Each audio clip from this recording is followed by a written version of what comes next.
what is DNA sequencing? DNA sequencing is a process of determining or identifying the order of nucleotides present in a DNA sequence. For understanding the structure and function of a gene, it is very important to study the nucleotide sequences of it.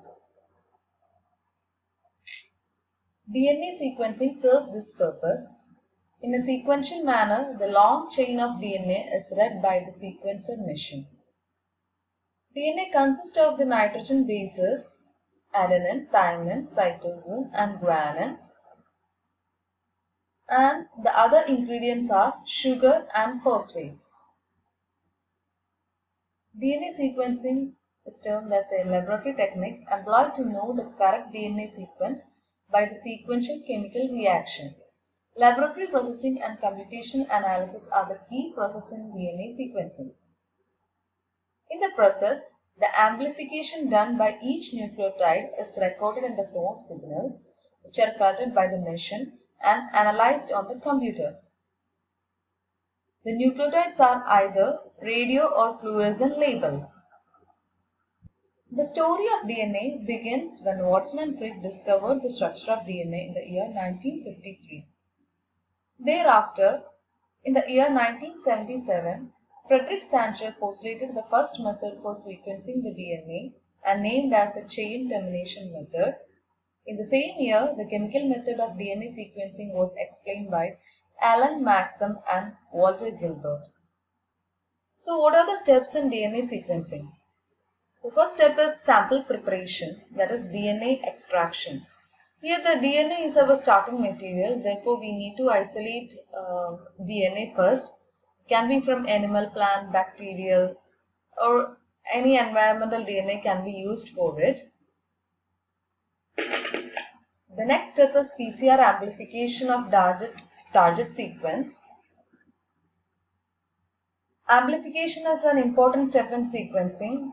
Here only the gene of interest or the DNA sequence we wish to study is first amplified and the rest of the DNA is discarded.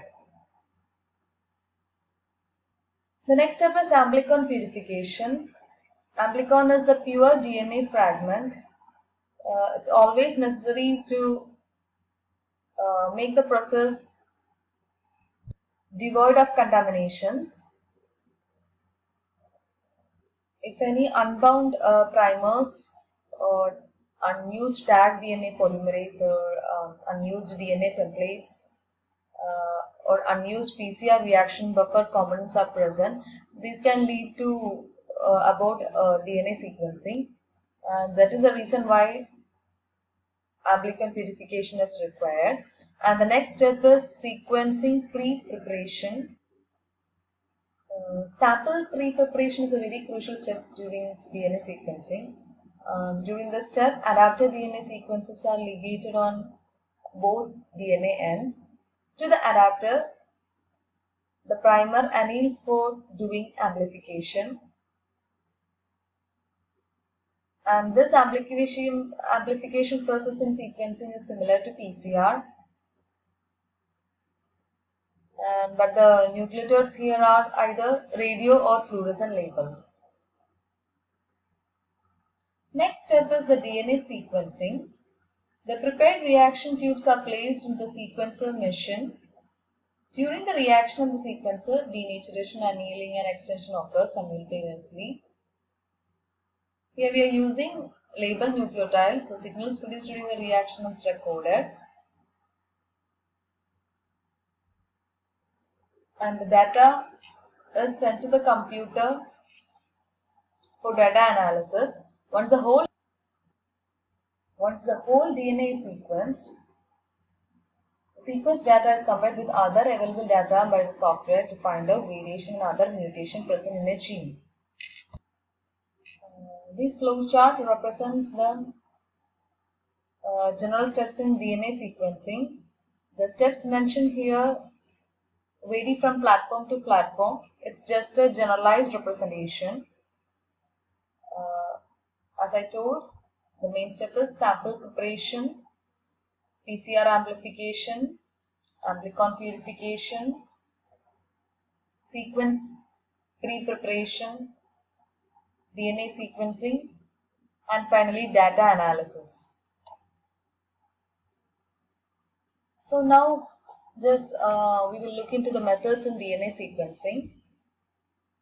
There are different methods of DNA sequencing: maximum and Gilbert method, chain termination method by Sanchez, semi-automated method, automated method, pyrosequencing, the whole genome shotgun sequencing method, clone by the clone sequencing method, next generation sequencing, NGS sequencing method. So just we will check into one by one. So the first one is Maxim Gilbert sequencing method. The Maxim and Gilbert method was developed in 1977. It is also referred to as a chemical cleavage method. DNA extraction is the very first step. After that, the DNA is denatured using the heat denaturation method and single-stranded DNA is generated. The phosphate end of the DNA is removed and labeled by the radiolabel phosphor. The enzyme named phosphatase removes the phosphate from the DNA and simultaneously the kinase add the phosphate to the 5' end of it. 4 different chemicals are used to cleave DNA at 4 different positions. Hydrazine NaCl are selectively attack pyrimidine nucleotides, while dimethyl sulfate and piperidine attack purine nucleotides. After the labeling, an equal volume of 4 different single-stranded DNA samples taken into 4 different tubes, each containing 4 different chemicals. The samples are incubated for some time and electrophoresed in polyacrylamide gel electrophoresis. The result of the chemicals cleavage of 4 different tubes are shown in this figure.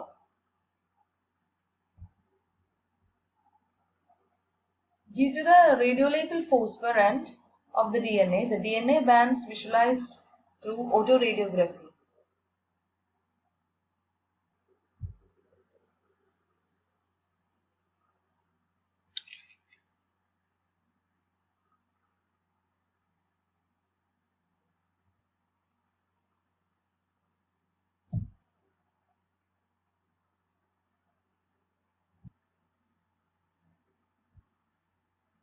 Let's see an animated version of the Maxim Gilbert method. It's based on the sequencing of nucleotides by cleavage at specific site, and these sites include cleavage at guanine, guanine and adenine, cytosine, cytosine and thymine. The first step of this method involves the radiolabeling of the DNA to be sequenced.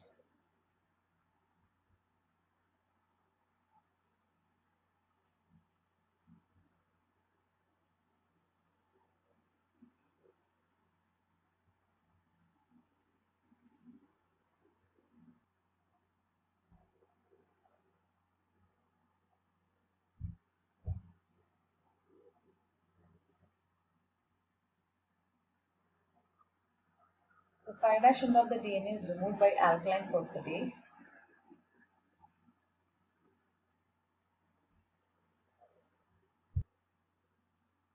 Simultaneously, the kinase adds P32 to the 5' end of it.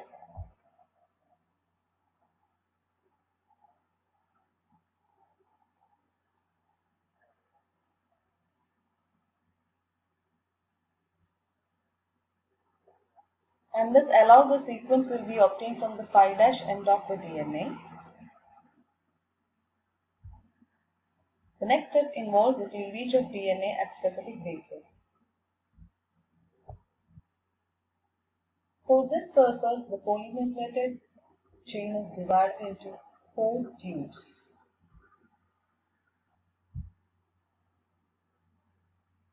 Each tube will have reagents that will cleave the polynucleotide chain at the specific site.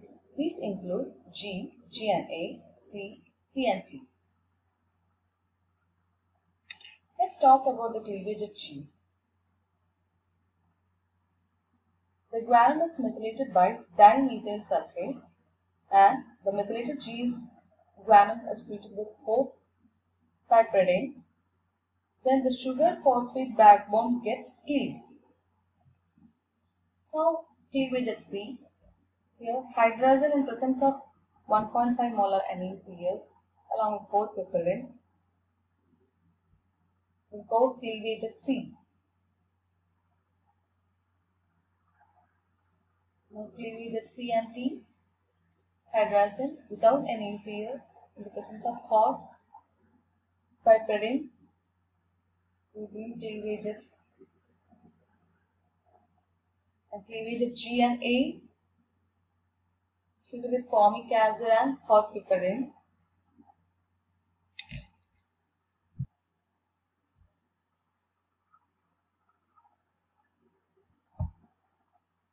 Once the DNA is cleaved with specific residues, the fragments are separated by using high-resolution polyacrylamide gel electrophoresis. The gel separates all the fragments present in the reaction mixture. However, we are only interested in the fragments having radiolabel P32. The gel is exposed to X-ray film for autoradiography. This will detect only radioactive fragments having P32. Electrophoresis is carried out each tube side by side. Now, as the smallest fragment are present at the bottom of the gel, we read the gel from bottom.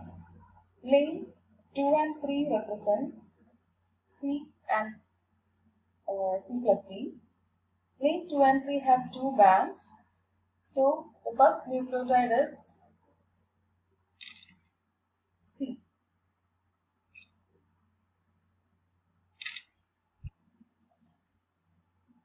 Next, the second lane consists of a single band in C plus D. So, but there is no band representing C in lane 2. So, the second nucleotide will be P.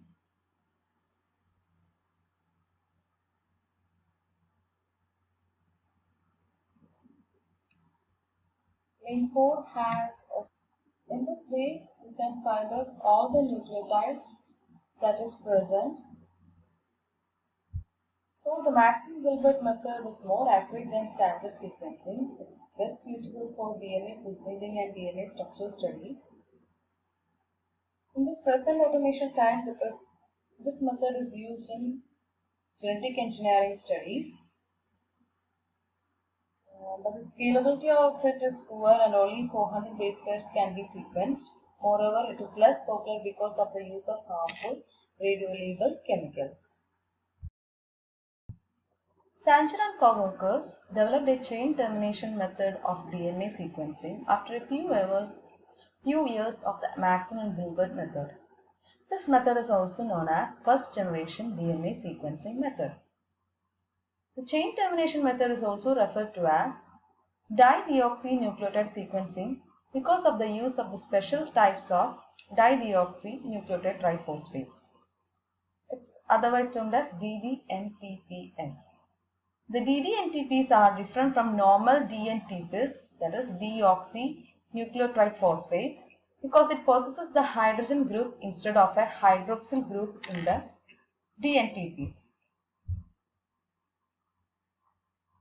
So you can see the difference between ribose, deoxyribose and dideoxyribose. In ribose, both the hydroxyl groups are present, whereas in deoxyribose, one of the hydroxyl group is absent, whereas in dideoxyribose, both the hydroxyl groups are absent. Since the hydroxyl groups are absent, phosphodiester bond can't form between two adjacent nucleotides in DDNTPs. The nucleotide chain can't synthesize further and hence it is known as chain termination method. The process of Sanger sequencing is broadly divided into 3 steps. The first one is DNA extraction. DNA extraction can be done with proteinase K method or the phenol chloroform DNA extraction method. And then the PCR amplification using the flanking primers, DNTPs, ddNTPs, tagged DNA polymerase and PCR buffer. And finally, the identification of the amplified fragments using autoradiography, phage or capillary gel electrophoresis. So these are the main 3 steps in Sanger sequencing. After the DNA extraction, the PCR amplification is performed by designing 4 different reactions as shown in the figure. So each tube contains the same amount of the PCR reagents, but in each tube extra ddNTPs are added as shown in the table. The flanking primers are such a primer that binds to the region near to our sequence of interest or the sequence what we are going to read. Now in the next step, the tagged DNA polymerase adds the DNTPs to the DNA strand. Here the DNA polymerase is not needed. Normal tag polymerase expands a growing DNA strand by the addition of DNTPs. And the main thing is that once it adds the ddNTP instead of the DNTPs, that is dideoxynucleotide triphosphate instead of deoxynucleotide phosphate, the chain expansion is stopped or terminated. The termination process is complete in 4 different tubes for different ddNTPs.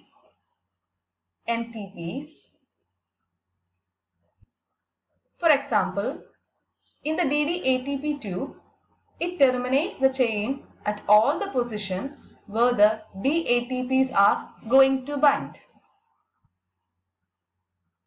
Finally, the amplified PCR products are loaded onto the polyacrylamide gel electrophoresis.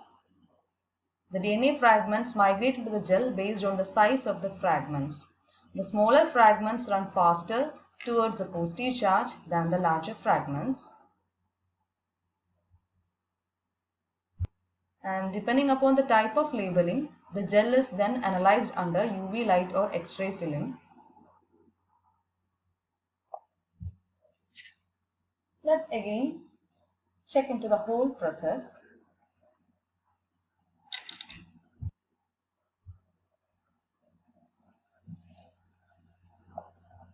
So, the nucleotide consists of nitrogenous base, that is adenine, thymine, guanine, cytosine, sugar and phosphate. Without phosphate, it is termed as nucleoside.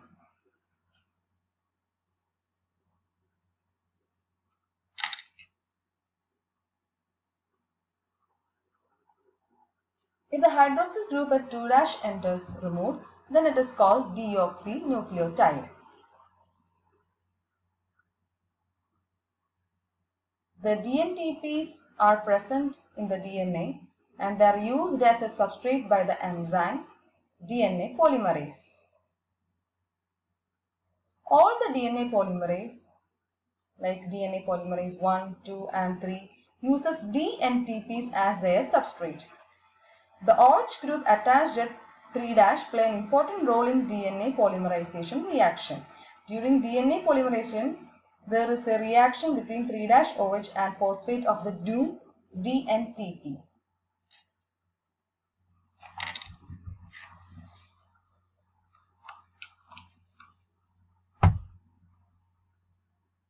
In 1977, Frederick Sanger had a brilliant idea. If the 3' OH group of the nucleotide is absent, then there won't be addition of new nucleotides and the reaction would stop.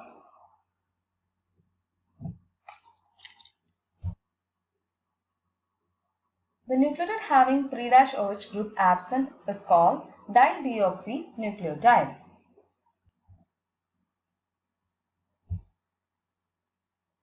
In the classical method of Sanger sequencing, the template DNA to be sequenced is divided into 4 tubes. Each tube has a primer that will bind to the template DNA. All the 4 DNTPs, that is DATP, DTTP, GTP and GCTP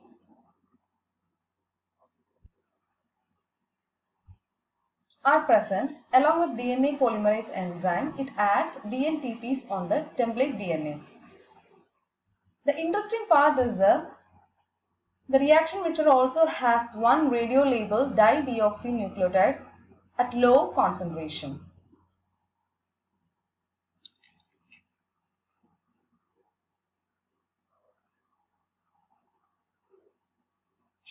Tube 1 will have DD-ATP, Tube 2 will have DD-TTP, and Tube 3 DD-GTP, and Tube 4 DD-CTP at very low concentration, and all will be radio labeled. Now in Tube 1, DNA polymerase will add DNTPs on template DNA and carry out normal polymerization reaction. If somehow the DD nucleotide is incorporated in the reaction, will be stopping. If terminates as there is no 3'OH group for addition for new DNTPs. The incorporation of DD-NTP and termination of polymerizing reaction is a random process. Hence, overall mixture has several fragments that has experienced chain termination. The length of the fragment is known. Then the location of the adenine can be estimated. It can be obtained by performing polyacrylamide gel electrophoresis and autoradiography. Once autoradiogram is obtained, we can now have sequence information of desired DNA fragment. So in this case, the first nucleotide is going to be A, then A, second one, and third is G, C, T, again T, A, G, C, C,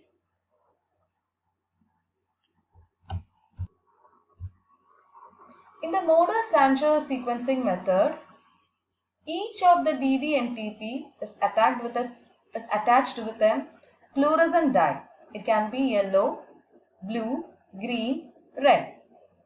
Instead of having extra film on a gel, we'll now have a gel that would give fluorescence when exposed to UV light. As each of the DD and TPs show their own fluorescence, it's possible to carry out reaction in one single tube rather than 4 tubes. Chain termination reaction would result if DD and TP is show their own fluorescence. It is possible to carry out reaction in one single tube rather than 4 tubes. Chain termination reaction would result if DD and TP is incorporated in the DNA. The chain termination fluorescent fragments can be separated by page in a single well.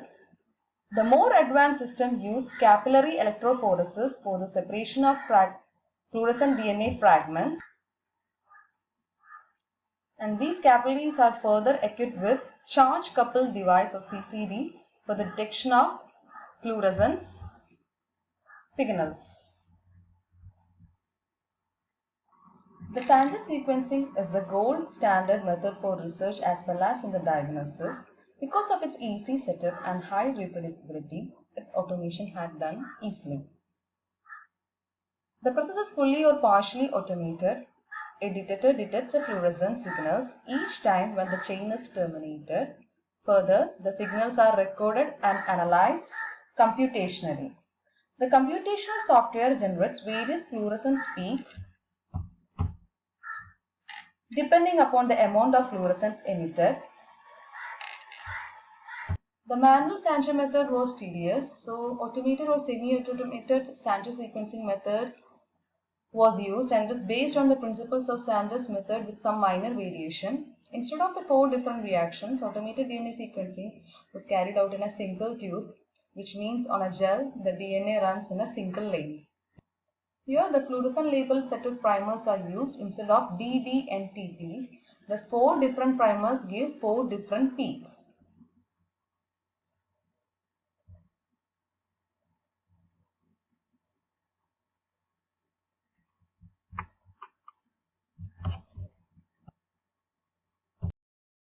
In 1993, Birgit Peterson, Matthias Herland, and Pal Nyren described the pyrosequencing method.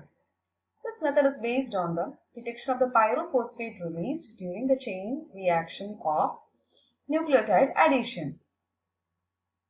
Here, the order of the nucleotide is determined by the pyrophosphate released during the joining of two adjacent nucleotides, that is 3'OH and 5'P. In contrast with the other method, instead of a single polymerase, 2 additional enzymes are required in the pyrosequencing method. So the main 3 enzymes involved are DNA polymerase without any exonuclease activity, luciferase, and sulfurylase. All 3 enzymes work in a sequential manner for the detection of pyrophosphate. Here the reaction is completed in 3 steps. The enzyme polymerase add the DNTPs to the single-stranded DNA. If the correct complementary base is added, the pyrophosphate is released. The enzyme sulfurylase converts the pyrophosphate into the ATP energy with the help of APS, that is adenosine 5-phosphosulfate. The ATP acts as a substrate for the luciferase activity. With the help of the ATP substrate, the luciferase converts the luciferin into oxyluciferin in the presence of oxygen, and the photon of light is released. Once a correct nucleotide is added, the amount of the light released by the enzymatic reaction is detected by the charged device, coupled camera, photodiode, or photomultiplier tube. Based on the substrate used in the technique, 2 types of pyrosequencing methods are available. It's termed as solid phase pyrosequencing and liquid phase pyrosequencing. Let's check the whole process. Pyrosequencing is a sequence technique in which incorporation of DNTPs in the DNA is detected in the form of light. When DNTP is added on the template DNA, pyrophosphate is released, and the pyrophosphate can be converted to ATP by enzyme ATP sulfurase. The ATP can be utilized by enzyme luciferase to generate light. This is the same enzyme that generates lights in fireflies. Along with ATP as energy source, luciferase also uses oxygen and luciferin as a substrate. And one of the interesting questions is that addition of any DNTPs, that is A, T, G, O, C, will generate pyrophosphate. So how do we know which nucleotide is added? So for that, in order to solve this problem, the reaction is carried out in a flow cell where only one DNTP is added at a time.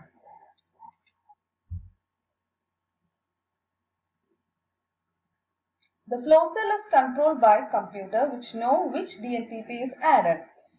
Because the region are coming in and out of the cell, the template DNA can be easily flushed out of the cell. To avoid this, template DNA is immobilized on a bead which remains in the flow cell. Also, there are many copies of the same template DNA which is generated by PCR. Because of this, when DNTP is added, large number of pyrophosphate is released. Hence, the light produced is intense and easily detected by the sensor. If DNTP is not incorporated, no light is detected.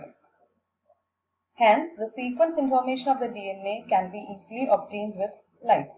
It should be noted that there can be unused DNTP in the flow cell.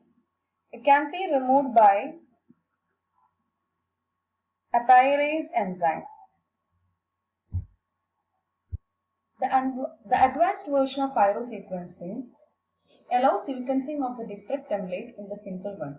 For this purpose, beads having different template DNA are kept in a picotiter plate. All the template DNA are PCR amplified and immobilized on a single bead. Each well of picotiter plate will have single bead with many copies of DNA.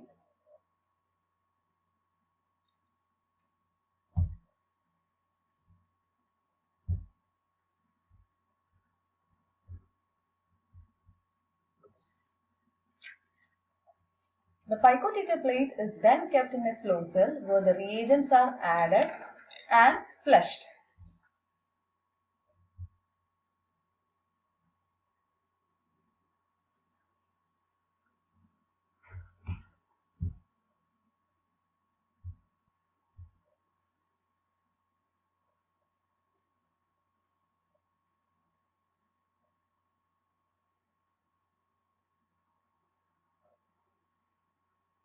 You can see the identification of nucleotides here with the emission of light. The pyrosequencing method is more accurate than the Sanger sequencing, which has a capacity to add up to 500 nucleotides. The major advantage of pyrosequencing is the speed of the reaction. Another modification of the Sanger's chain termination method is the whole genome shotgun sequencing. Instead of a single gene or few base pairs, this method is powerful enough to sequence the entire genome of an organism. The principle of the shotgun is the same as Sanger's method. One additional step of DNA fragmentation allows to read multiple fragments. The entire genome of an organism is fragmented with the help of endonuclease enzymes or by mechanical techniques. We get the smaller fragments of DNA which can be sequenced individually into the machine. After that, the computer-based software analyzes each and every overlapping fragment and reassemble it to generate the complete sequence of the entire genome.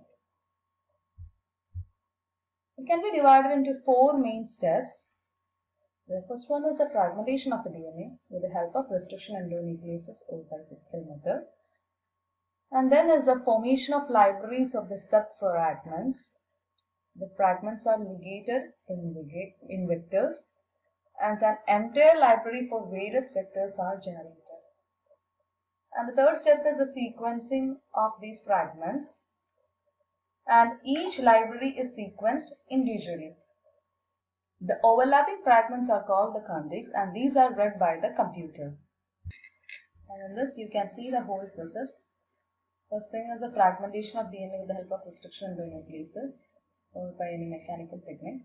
Later, formation of libraries of the subfragments, where the fragments are located in vectors. Later, sequencing of each library, and then sequencing of each library, and then generation reading the contigs by the computer. Next method is clone-by-clone sequencing. For sequencing the whole genome, the clone-by-clone method is also used instead of whole genome shotgun sequencing. Instead of smaller fragments, large clumps of DNA fragments are constructed through mapping and the location of each fragment is noted. And in the next step, using the bacterial artificial chromosome, multiple copies of each fragments are generated for accurate sequencing. Every copied fragment are fragmented into smaller pieces and inserted into the vectors. And here the sequencing procedure is almost similar to the shotgun. And the overlapping fragments are assembled by the computer. That is the contigs that is generated will be assembled by the computer. And the sequences are arranged on each chromosome based on their location. And the next one is the next generation sequencing, and it is widely used in this time. The next generation sequencing platform is different from the Sanger technique or chain termination method of DNA sequencing. It broadly amplifies millions of copies of a particular fragment in a massively parallel fashion, and the results are analyzed by the computational program. The NGS process mainly consists of four steps, that's library preparation, cluster generation, DNA sequencing, and DNA analysis. So let's see what's in library preparation. The library preparation is a combination of two reactions, that is fragmentation and ligation. The fragmentation of complementary DNA or DNA fragment is done by restriction digestion. After that, the smaller DNA fragments that are generated are ligated with the known DNA sequence. The known DNA sequences are called the adapters and the process is called adapter ligation. Once the adapters are ligated, the library of the smaller DNA fragments is generated. And then the unbounded DNA fragments are washed by the washing buffer, and this process of library preparation is also called as stagmentation. Next is the cluster generation. Here we can see the role of adapters. The short oligonucleotide sequences are immobilized on the solid surface, which is a complementary to our the adapter we were previously talking, complementary to the adapter sequences. And once the library of a fragmented DNA is loaded into the cell, it is bound with the immobilized oligos on the solid surface. And by bridge amplification, the cluster of DNA sequence is generated. Here in bridge amplification, the DNA fragments bend over and bind to the next oligo, which creates a bridge, and hence it is termed as bridge amplification. And a primer binds to this DNA sequence and it is amplified vertically. And in this way, two new single-stranded DNA is generated by bridge amplification method. Here you can see the library preparation and later the cluster generation, that is bridge amplification, and the DNA bending over the next complementary oligo. And after the amplification process is completed, two new single-stranded DNA are generated. One was the forward DNA and one will be the reverse DNA. And finally, the third step is sequencing. As the polymerase adds a nucleotide into the bridge amplification, the amplification signals are recorded each time, and this will generate multiple sequencing databases for the DNA sequences. And the data generates are aligned to the reference genome sequence, and by doing this, we can identify whether there is any addition, deletion, or variation in the sequence. You can see the whole process of NGS here, like the ligation and fragmentation and ligation process, bridge amplification and binding to the oligos, then addition of the DNPs to the newly amplified DNA, then the sequencing and the data generation and data analysis can be found here. NGS is the most advanced, fast and accurate, and it is a 100% F3 technique in modern day science. Besides all the sequencing method, there are also other sequencing platforms used in the genomic lab like simple molecular real-time sequencing, RNAP, SMRP, HeliCope, DNA nanoball sequencing, solid sequencing, Illumina sequencing, Colony sequencing, high throughput sequencing. Let us just see the applications of DNA sequencing.